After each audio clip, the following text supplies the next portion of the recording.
Hi everyone. I wanted to begin by offering three ways into a poem. That is to say, three ways of understanding what a poem is doing or can do. Image, which is self-explanatory. Diction, which is conscious word choice. And rhetoric, which I will describe as essentially the posture of a poem. This talk owes a debt to the poet and critic Tony Hoagland, so I wanted to give him a shout out from the beginning. Let's start with image. Now, image we sort of understand generically as an image, but it's important to understand how an image functions. And one of the most important ways of thinking about this is that it is visceral. It comes from the body. It comes from the senses. We take in an image. It leaves an impression in our brain. It's an almost sort of direct feed. In some ways, it's the most powerful thing that art and poetry in this case can do, because it's sort of a direct line. Hoagland describes this as unmediated communication. In other words, there is nothing between us and it. It simply is there, directly confronting us. A great example of image in poetry is haiku, which you're all, I'm sure, familiar with from high school or somewhere along the way. And probably the most famous author of haiku is the Japanese Zen master Basho, who published a series of these, in fact hundreds of haiku over the course of his life. This may be one that you're familiar with, and it's very clear and descriptive, and it calls up a specific set of images. It's not even just one. Autumn moonlight, a worm digs silently in the chestnut, or pardon me, into the chestnut. So we see the moonlight and we have certain associations with the moon in the autumn, the dog days of summer, kind of haziness. The worm digging silently, obviously this is something we'd have to visualize rather than hear because the auditory isn't there. And then the chestnut, it's a very clear description of something. Now what it's meant to do is another question, but what it does to our brain is obvious. It puts that image in it. The second category is diction, which we loosely define as word choice. But it's important to recognize that that word choice has a sort of self-consciousness about it. It's conscious of the history of the word, for example. I'll often ask students reading a poem to keep an etymological dictionary next to them so that when they don't know what the word is, they can look it up. Where did it come from? What were its origins, right? So diction is very self-conscious choice of words. It's also an intellectual choice. It's clever, it's inventive, rather than visceral, like an image. It isn't something that simply comes at us. There's a sense of construction in it, or choice. It's more invested in the personality of the poet as a result of that. They have made a specific choice. They wanted this word. Why did they want this word? Of course, because it isn't sensory in the same way, we tend to focus on the auditory aspect of it, the way the word sounds, its rhythmic qualities, its musicality, etc.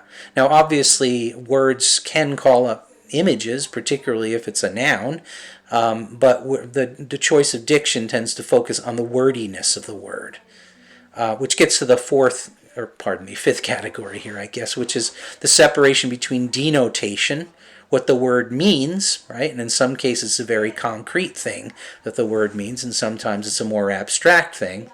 And then connotation, which is the broader context for understanding it. The meaning of a word changes based on its context. As an example of this, I want to look at the first stanza from a poem by Wallace Stevens called The Emperor of Ice Cream. This is a poem that some of you may have seen before. In fact, I'd be surprised if some of you hadn't. It's a poem in two parts, two stanzas, I should say. The first one, excuse me, is about youth, and particularly the teen years, and the second stanza is about death and loneliness and isolation. And the key figure that runs through both of these stanzas is this figure called the Emperor of Ice Cream. In the first stanza, he appears to be a guy who's showed up with an ice cream wagon and is making ice cream outside the party. That this is a social, basically. And he has this kind of Willy Wonka-esque quality to him to a certain extent. But I want to focus on some of the diction here, because Stevens makes some interesting choices. Now, some of the word choices will be completely unfamiliar to most people, like the word concupiscent, which is a word which meaning you could probably guess. It's sort of voluptuous, sensuous, that sort of a thing. But it's a very unusual word. And the question is, well, why does he choose it, right? And particularly within that alliteration, cups, in kitchen cups, concupiscent curds.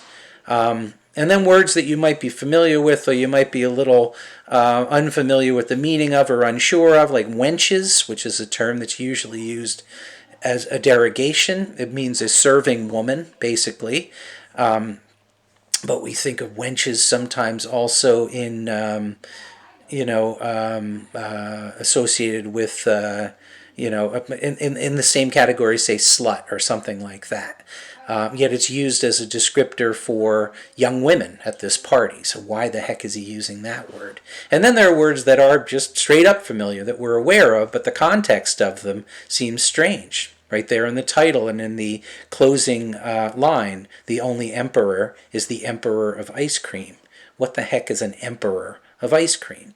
So these choices of word open the poem up in a way that forces us to consider its larger meaning. What is the intention here? It's not merely descriptive, even though there's obviously very strong descriptive language here.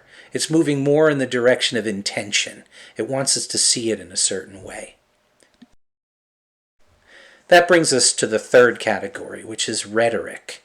Rhetoric is, as I will describe it, the posture of the piece. In general, we think of rhetoric as being descriptive or persuasive or urging or something like that, which of course can be true in a poem as well. But I think Hoagland's definition of rhetoric is maybe the more interesting and compelling one.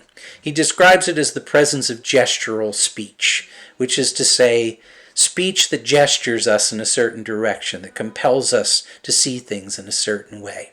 And to continue with that quote, those moments or motions in a poem that have more to do with signifying attitude than delivering information, which is why I use the word posture. It's that word attitude, right? Signifying attitude rather than merely delivering information. How does it look on its subject? How does it want us to? There's something very strongly editorial about rhetoric. It tells us how to read something, or at least it suggests ways of reading. As an example of this, I want to look at one of my favorite poems, which in fact I mentioned it the other day, Te Deum by Charles Reznikov, which was published somewhere around 1966. It's a Te Deum is a title that comes from a medieval prayer song, and it means to God, and it's a song of praise to God. Thank you for this, thank you for that, God is glorious, etc., etc. Reznikov has very intentionally chosen the rhetorical form of a prayer here, or at least the resonance of that idea in his title.